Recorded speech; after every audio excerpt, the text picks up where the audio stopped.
ನನ್ನ ಪ್ರೀತಿ ಎಲ್ಲ ವೀಕ್ಷಕರಿಗೂ ಮತ್ತೊಮ್ಮೆ ನನ್ನ ಚಾನಲ್ಗೆ ಹಾರ್ದಿಕ ಸ್ವಾಗತ ಸುಸ್ವಾಗತ. ಯಾರೆಲ್ಲ ನಮ್ಮ ಚಾನಲ್ ಅನ್ನು ಸಬ್ಸ್ಕ್ರೈಬ್ ಮಾಡಿಲ್ಲ ದಯವಿಟ್ಟು ಸಬ್ಸ್ಕ್ರೈಬ್ ಮಾಡಿ. ನಿಮ್ಮ ಸಪೋರ್ಟ್ ನನಗೆ ತುಂಬಾ ಮುಖ್ಯ. ಇವತ್ತಿನ ಸಂಚಿಕೆಯಲ್ಲಿ ನಡೆಯುವ ಘಟನೆ ನಿಜಕ್ಕೂ ಮನಸ್ಸಿಗೆ ತುಂಬಾ ನೋವು ಕೊಡುವಂತಿದೆ. ಒಂದು ಕಡೆ ತಾನು ಯಾವುದೇ ತಪ್ಪು ಮಾಡಿಲ್ಲ ಅನ್ನೋ ನಂಬಿಕೆಯಲ್ಲಿ ಗೌರಿ ಮನೆಯ ಹೊರಗೆ ನಿಂತಿರುತ್ತಾಳೆ. ಇನ್ನೊಂದು ಕಡೆ ತನ್ನ ತಾಯಿಯ ಮಾತಿಗೆ ಗೌರಿಯನ್ನು ಹೊರಗೆ ಕಳುಹಿಸಿದ ವಿವೇಕ್ ಹೊರಗಿನಿಂದ ಕಠಿಣವಾಗಿ ಕಾಣಿಸಿಕೊಂಡರೂ ಒಳಗೊಳಗೆ ಗೌರಿಯ ಬಗ್ಗೆ ತುಂಬಾ ಸಂಕಟ ಪಡುತ್ತಿರುತ್ತಾನೆ. ಗೌರಿಗೆ ವಿವೇಕ್, ನಾನು ತಪ್ಪು ಮಾಡಿಲ್ಲ, ನೀವು ನನ್ನ ಬಳಿ ಬಂದು ಕ್ಷಮೆ ಕೇಳಬೇಕು ಎಂದು ಕಣ್ಣೀರಿನಿಂದ ಹೇಳುತ್ತಾಳೆ. ಆದರೆ ವಿವೇಕ್ ಆ ಕ್ಷಣದಲ್ಲಿ ಅವಳ ಮಾತನ್ನು ಕೇಳದೆ ಒಳಗೆ ಹೋಗಿಬಿಡುತ್ತಾನೆ. ಇಲ್ಲಿ ನಮಗೆ ಒಂದು ವಿಷಯ ಅರ್ಥವಾಗುತ್ತದೆ.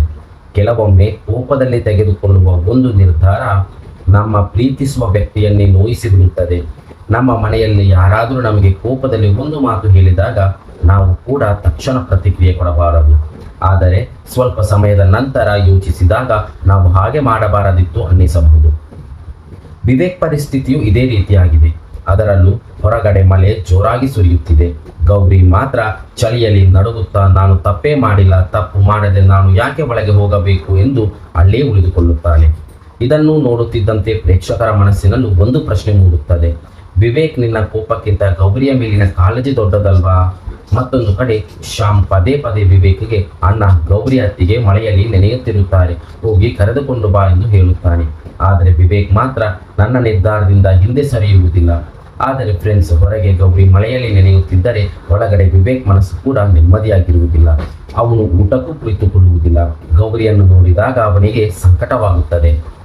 ಆದರೆ ತಾಯಿಯ ಮೇಲಿನ ಗೌರವ ಮತ್ತು ಕೋಪದ ನಡುವೆ ಸಿಲುಕಿರುವುದರಿಂದ ತನ್ನ ಮನಸ್ಸಿನ ಮಾತನ್ನು ಹೊರಗೆ ಹೇಳಿಕೊಳ್ಳಲಾಗುವುದಿಲ್ಲ. ಇನ್ನೊಂದು ಕಡೆ ಕಾಂತಲಕ್ಷ್ಮಿಗೆ ಗೌರಿ ಮಾಡಿದ್ದ ಗೊಂಬೆಗಳು ಒಡೆದು ಹೋಗಿರುವುದು ಕಾಣಿಸುತ್ತದೆ. ಅದನ್ನು ನೋಡಿ ತನ್ನ ಗೌರಿಗೆ ಏನಾದರೂ ಅನಾಹುತವಾಗಿದೆಯಾ ಎಂದು ತಾಯಿ ಮನಸ್ಸು ಆತಂಕಗೊಳ್ಳುತ್ತದೆ. ಇದು ಕೂಡ ತುಂಬಾ ಭಾವನಾತ್ಮಕ ಕ್ಷಣ ಫ್ರೆಂಡ್ಸ್. ಮಕ್ಕಳಿಗೆ ಏನಾದರೂ ಆಗಿದೆ ಅನ್ನೋ ಸಣ್ಣ ಅನುಮಾನ ಬಂದರೂ ತಾಯಿಯ ಹೃದಯ ಮೊದಲು ನಡುಗುತ್ತದೆ. ಗೌರಿ ದೂರದಲ್ಲಿದ್ದರೂ ಕಾಂತಲಕ್ಷ್ಮಿಯ ಮನಸ್ಸಿಗೆ ಮಾತ್ರ ತನ್ನ ಮಗಳನ್ನು ತಕ್ಕುವಂತೆ ಕಾಣುತ್ತದೆ. ಆದರೆ ಮನೆಯೊಳಗೆ ಚಂಚಲ ಮತ್ತು ಮೋನಿಕಾಗೆ ಮಾತ್ರ ಗೌರಿ ಮಳೆಯಲ್ಲಿ ನಿಂತಿರುವುದು ಸಂತೋಷದ ವಿಷಯದಂತಾಗಿದೆ. ಆದರೆ ವಿವೇಕ್ ಮತ್ತು ಗೌರಿಯ ನಡುವೆ ದೂರ ಹೆಚ್ಚಾಗುತ್ತಿದೆಯೇ ಗೆಲುವಿನಂತೆ ಕಾಣುತ್ತದೆ. ಆದರೆ ವಿಧಿ ಯಾರ ಪರ ನಿಲ್ಲುತ್ತದೆ ಅನ್ನೋದು ಯಾರಿಗೂ ಗೊತ್ತಿರುವುದಿಲ್ಲ. ಮಳೆ ಇನ್ನಷ್ಟು ಜೋರಾಗುತ್ತದೆ. ಗೌರಿ ಚಳಿಯಿಂದ ನಡುಗುತ್ತಾಳೆ. ಕೊನೆಗೆ ಇದ್ದಕ್ಕಿದ್ದಂತೆ ಗೌರಿ ಅಲ್ಲೇ ಕುಸಿದು ಬೀಳುತ್ತಾಳೆ. ಅತ್ತಿಗೆ ಎಂದು ಶ್ಯಾಮ್ ಜೋರಾಗಿ ಕೂಗಿ ಎಲ್ಲರನ್ನೂ ಕರೆಯುತ್ತಾರೆ. ಆ ಕ್ಷಣದಲ್ಲಿ ಎಲ್ಲರೂ ಬೆಚ್ಚಿ ಬೀಳುತ್ತಾರೆ. ಈ ಸುದ್ದಿ ವಿವೇಕ್ಗೆ ಗೊತ್ತಾದ ತಕ್ಷಣ ಅವರ ಮುಖದಲ್ಲಾಗುವ ಶಾಕ್ ನೋಡಲೇಬೇಕು. ಇಲ್ಲಿಯವರೆಗೆ ಅವಳು ಒಳಗೆ ಬರಬಾರದು ಎಂದು ಹಠದಲ್ಲಿದ್ದ ವಿವೇಕ್ ಅದೇ ಗೌರಿಯನ್ನು ಎತ್ತಿಕೊಂಡು ಮನೆಯೊಳಗೆ ಓಡಿ ಬರುತ್ತಾನೆ.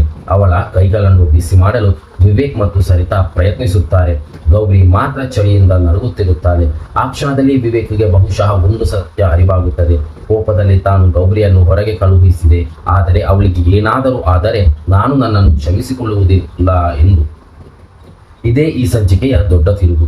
ಇಲ್ಲಿಯವರೆಗೆ ಗೌರಿಯನ್ನು ದೂರ ಇಡಲು ಪ್ರಯತ್ನಿಸಿದ ವಿವೇಕ್ ಈಗ ಗೌರಿಗೇನಾದರೂ ಆಗಬಾರದು ಎಂದು ಆತಂಕ ಪಡುತ್ತಾನೆ. ಇದೇ ಪ್ರೀತಿ ಮತ್ತೆ ನಿಧಾನವಾಗಿ ಗೆಲ್ಲುವ ಆರಂಭನ? ಮತ್ತೊಂದು ಕಡೆ ಚಂಚಲ ಮಾತ್ರ ತನ್ನ ಪ್ಲಾನ್ ಉಲ್ಟಾ ಆಗಿರುವುದನ್ನು ನೋಡಿ ಶಾಕ್ ಆಗುತ್ತಾಳೆ. ಗೌರಿಯನ್ನು ವಿವೇಕ್ನಿಂದ ದೂರ ಮಾಡಬೇಕು ಎಂದುಕೊಂಡಿದ್ದವರಿಗೆ ಈ ಘಟನೆ ಗೌರಿ ವಿವೇಕರನ್ನು ಮತ್ತಷ್ಟು ಹತ್ತಿರ ಮಾಡುತ್ತದೆಯಾ? ಅಷ್ಟಕ್ಕೂ ಗೌರಿಗೆ ಏನಾಗುತ್ತದೆ? ವಿವೇಕ್ ತನ್ನ ತಪ್ಪನ್ನು ಅರಿತು ಗೌರಿಯ ಬಳಿ ಕ್ಷಮೆ ಕೇಳುತ್ತಾನ, ಇಲ್ಲವೇ ಚಂಚಲ ಮತ್ತೆ ಹೊಸ ಆಟ ಶುರು ಮಾಡುತ್ತಾಳ? ಇದನ್ನೆಲ್ಲ ತಿಳಿಯಲು ಗೌರಿ ಕಲ್ಯಾಣದ ಸಂಚಿಕೆಯನ್ನು ನೋಡಲೇಬೇಕಾಗುತ್ತದೆ. ವಿಡಿಯೋ ನಿಮಗೆ ಇಷ್ಟವಾಗಿದ್ದರೆ ಒಂದು ಲೈಕ್ ಮಾಡಿ, ನಮ್ಮ ಚಾನೆಲ್ ಅನ್ನು ಸಬ್ಸ್ಕ್ರೈಬ್ ಮಾಡಿ. ಮತ್ತೆ ಹೊಸ ಅಪ್ಡೇಟ್ನೊಂದಿಗೆ ಸಿಗುತ್ತೇನೆ. ಅಲ್ಲಿಯವರೆಗೆ ಧನ್ಯವಾದಗಳು.